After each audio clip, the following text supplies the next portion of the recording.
ಮರುಭಿಕ್ಷೆ ಏನು ಕೊಡಬೇಕು? ಮತ್ತೆ Congress party have to take seriously. ಅವರು KPCC ಅಧ್ಯಕ್ಷರು, ಅವಾಗಲೂ KPCC ಅಧ್ಯಕ್ಷರಾಗಿದ್ದರು.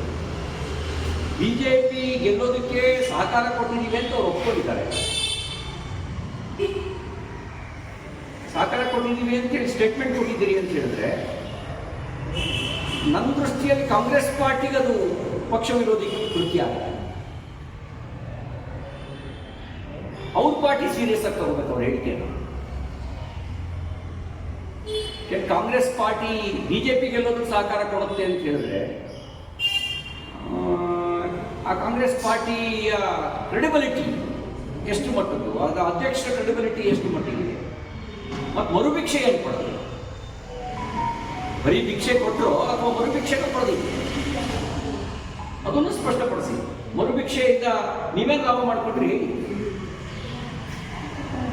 ಬರೀ ಭಿಕ್ಷೆ ಮಾತ್ರ ಕೊಟ್ಟಿದ್ದೀರಿ ಅಂದರೆ ಯಾವ ಕಾರಣಕ್ಕೆ ಕೊಟ್ಟರು? ಉದ್ದೇಶ ಏನು? ಪಕ್ಷ ಬಲ ಆಗಲಿ ಅಂದ್ಕೊಂಡ್ರ, ಅಥವಾ ನಿಮ್ಮ ಪಾರ್ಟಿಯಲ್ಲಿ ಗೆಲ್ಲಬಾರ್ದು ಅಂತ ತೀರ್ಮಾನ ಮಾಡ್ಕೊಂಡ್ರು? ಅದು ಅವ್ರ ಪಾರ್ಟಿ ಯೋಚನೆ ಮಾಡ್ತಾರೆ.